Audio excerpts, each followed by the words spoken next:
Iran को जल्द फैसला करना होगा वरना उनके पास कुछ नहीं बचेगा। ईरान के लिए वक्त तेज़ी से ख़त्म हो रहा है। अमेरिकी सदर डोनाल्ड ट्रंप की धमकी। ट्रुथ सोशल पर अपनी पोस्ट में लिखा कि तेहरान के पास वक्त नहीं, इसलिए उन्हें फौरी हरकत में आना होगा। अब भी समझता हूं कि ईरान मुआहदा करना चाहता है। मुझे उम्मीद है कि वो नया मुसवदा भेजेगा। हम भी डील चाहते हैं, लेकिन मामलात इस हद तक नहीं पहुंचे। जंगबंदी इंतहाई नाजुक हालत में है। जल्द मुआहदा ना हुआ तो इसे बहुत बुरे हालात का सामना करना पड़ेगा। मुआहदे में ही इसका फ़ायदा है, वरना बहुत बुरे वक्त से गुजरेंगे। इससे कबल ट्रंप ने तेहरान के मुतालबात मुस्तरद करते हुए नाकाबिल कबूल करार दिए थे।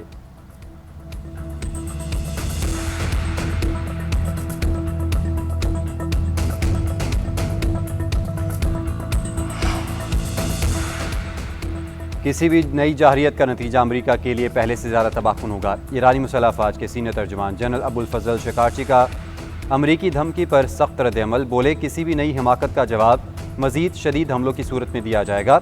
ईरान के खिलाफ जंग में नाकामी के बाद अमेरिका सुबकी मिटाना चाहता है। धमकियों को अमली शक्ल दी तो गैर मुतवक्के रद्द-ए-अमल का सामना करना पड़ेगा। अली अकबर वलायती ने कहा कि ट्रंप की धमकियाँ स्ट्रेटेजिक जाल हैं।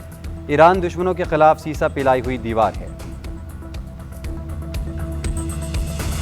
Why Project Freedom stopped was at the request of Pakistan, and they said, the Pakistanis said, if you guys stop Project Freedom, we think we can get to a deal. And so, in the interest of diplomacy, the president would prefer to have a diplomatic solution to this problem with Iran. We went ahead and agreed to stop it. आपने Hormuz में operation project freedom Pakistan की दरख्वास्त पर रोका। अमरीकी वज़ीर ख़ारजा Marco Rubio का बयान। कहते हैं, पाकिस्तान ने कहा कि प्रोजेक्ट फ्रीडम रोकने से मुआहदा मुमकिन है। सफारतकारी को मौका देने के लिए हमने ये मनसूबा आर्जी तौर पर मुअत्तल किया। सदर ट्रंप सफारतकारी को तरजीह देते हैं। हमारा फैसला सफारतकारी को मौका देने के लिए ही था।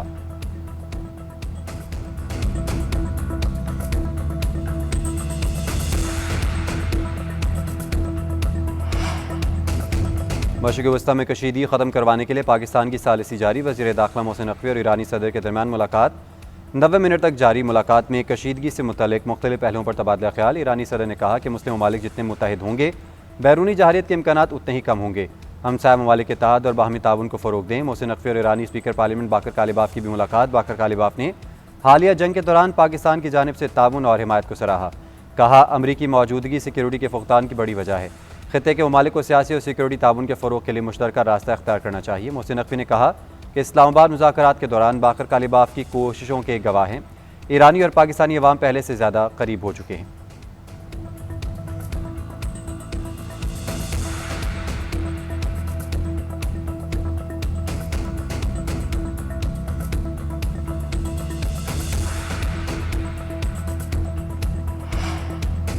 ईरान के खिलाफ मुमकिन फ़ौजी इक़दामात का खदशा। आलमी मंडी में खाम तेल की कीमतों में इजाफा। अमरीकी WTI की कीमत 2% इजाफे से $160 फ़ी बैरल हो गई। बरतानवी ब्रेंट क्रूड 1.8% महंगा $111 फ़ी बैरल में फ़रोख्त होने लगा। मरबान क्रूड की कीमत 3% बढ़कर $108 फ़ी बैरल पर पहुँच गई। अमरीकी डाउ जोन्स, S&P और नेस्डेक में 1% से ज़ायद गिरावट। बरतानवी, फ्रांसीसी और यूरोपीय मार्केटें भी दबाव में। जापान के नकई इंडेक्स में 9% कमी। चीन के शंघाई कंपोजिट में 1, कोरियन कॉस्पी में 6% गिरावट रिकॉर्ड की गई। पाकिस्तान स्टॉक मार्केट में 800 से ज़ायद पॉइंट्स की गिरावट। एक नफसियाती हद गिर गई। मार्केट 1,64,000 की सतह पर आ गई।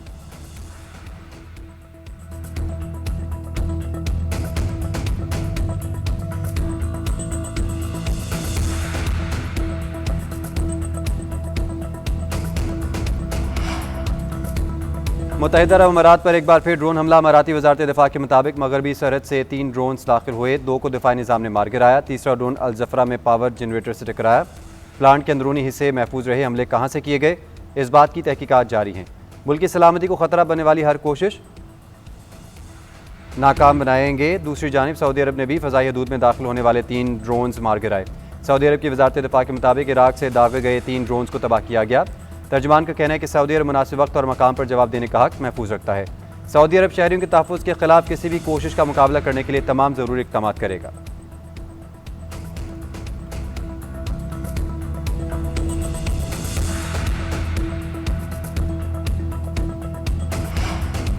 आलमी एटमी तवानाई एजेंसी का अबूधाबी में न्यूक्लियर पावर प्लांट के करीब हमले पर इज़हार तशवीश। डीजी राफेल ग्रोसी के मुताबिक बिजली घर के अतराफ ताबकारी की सतह मामूल के मुताबिक है। ऐसी फौजी सरगर्मियाँ जो जोहरी तहफ़्फ़ुज़ के लिए ख़तरा बने नाकाबिल कबूल हैं।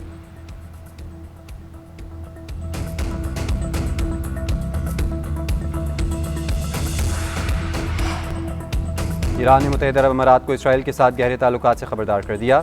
ईरानी सुप्रीम लीडर के मिलिट्री सेक्रेटरी मोहसिन रज़ाई का कहना है तेहरान ने अबूधाबी के साथ दोस्ती के दरवाजे बंद नहीं किए, मगर उन्हें मालूम होना चाहिए कि ईरान के सब्र की हद है।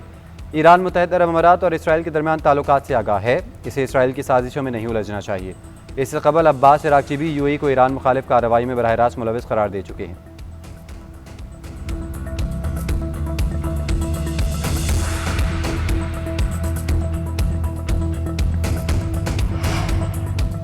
पूरी कोशिश है इस्लामाबाद में ईरान अमेरिका मुज़ाकरात का एक और दौर हो।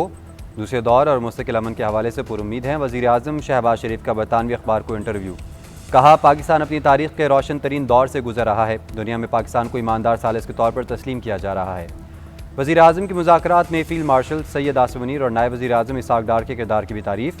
अफ़गानिस्तान से जंग से मुतल्लिक़ सवाल पर बोले, हमने काबुल से कहा ज़मानत दें, दहशतगर्द गिरोहों को अफ़गान सरज़मीन इस्तेमाल करने की इजाज़त नहीं दी जाएगी। पाक भारत जंग में सर ट्रम्प मुदाखलत ना करते तो दुनिया जनूबी एशिया में बड़ी तबाही देख सकती थी।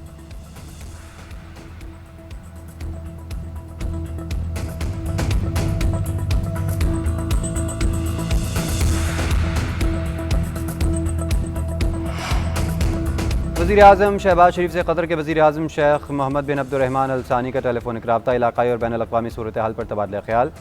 वज़ीर आज़म ने ख़ित्ते में कशीदगी के खात्मे के लिए पाकिस्तान की क़यादत में जारी अमन कोशिशों की भरपूर हिमायत और तौसीक़ पर कतर क़यादत का शुक्रिया अदा किया।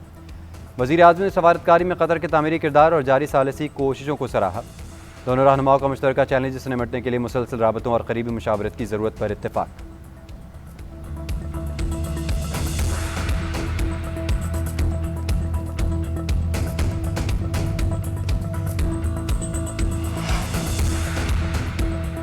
नायब वज़ीर आज़म और वज़ीर ख़ारजा इसहाक़ डार और मिस्री वज़ीर ख़ारजा बदर अब्दुल आती के दरमियान टेलीफोनिक रब्ता। ख़ित्ते की बदलती सूरत हाल पर तबादला ख्याल। मिस्री वज़ीर ख़ारजा की इलाक़ाई अमन और इस्तेहकाम के लिए पाकिस्तान के किरदार की तारीफ़। दोनों रहनुमाओं के दरमियान पाकिस्तान, सऊदी अरब, तुर्किया और मिस्र के इलाक़ाई मुशावरती फ़ोरम के हवाले से भी गुफ्तगू की गई। मिस्री वज़ीर ख़ारजा ने ईरानी और पाकिस्तानी मल्लाहों की वापसी में पाकिस्तान के किरदार को भी सराहा।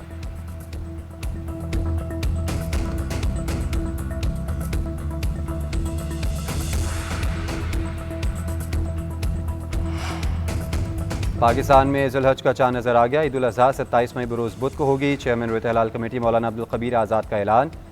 प्रेस कॉन्फ्रेंस में कहा, कराची, मर्दान, रावलपिंडी, पेशावर, सिंध और दीगर मकामात पर चाँद नज़र आने की शहादतें मौसूल हुई। रुयत हलाल कमेटी का मरकज़ी इजलास कराची में हुआ। लाहौर, इस्लामाबाद, कोयटा, पेशावर में भी जोनल रुयत हलाल कमेटीज़ के इजलास मुनक़्क़िद। उधर सऊदी सुप्रीम कोर्ट ने ज़ुल्हज का चाँद नज़र आने का बाज़ाब्ता ऐलान कर दिया। मनासिक हज का अहम रुकन वकूफ़ अरफ़ा 26 मई को अदा किया जाएगा। ईद उल अज़हा 27 मई को होगी। मुत्तहिदा अरब अमारात, Qatar, Oman, Türkiye, Morocco, Malaysia और त्यूनिस में भी ज़ुल्हज का चाँद नज़र आ गया। अमेरिका और कनाडा में भी ईद उल अज़हा 27 मई को होगी।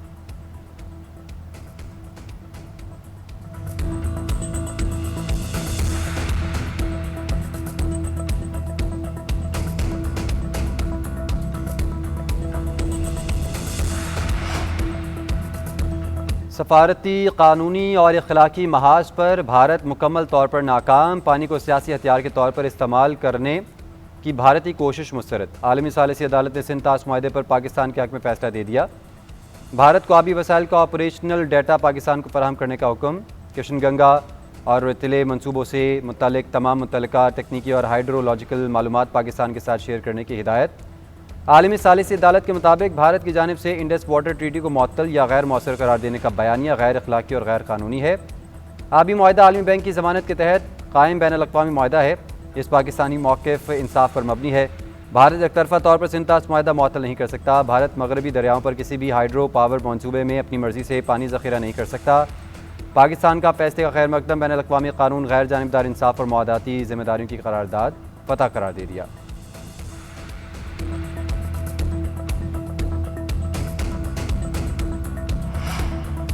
कोकेन डीलर अनमोल पिंकी की जान को खतरा। बगदादी थाने के लॉकअप और बाहर सिक्योरिटी हाई अलर्ट। मुलजिमा की हिफाजत के लिए सिक्योरिटी प्लान जारी कर दिया और एक एसपी और 2 डीएसपी और 3 एसएचओ समेत 40 एहलकार तैनात। मुलजिमा की कड़ी निगरानी के लिए 2 शिफ्टों में नफरी तैनात। लॉकअप और अतराफ की सीसीटीवी की सख्त निगरानी की गई। मुलजिमा को आज अदालत में पेश करने के लिए खुसूसी मोबाइल स्क्वाड तैनात। एसपीज, डीएसपीज और एसएचओ को जिम्मेदारी सौंप दी गई। तमाम तफ्तीशी अफसरान, टीम और गाड़ियों समेत हमरा मौजूद होंगे।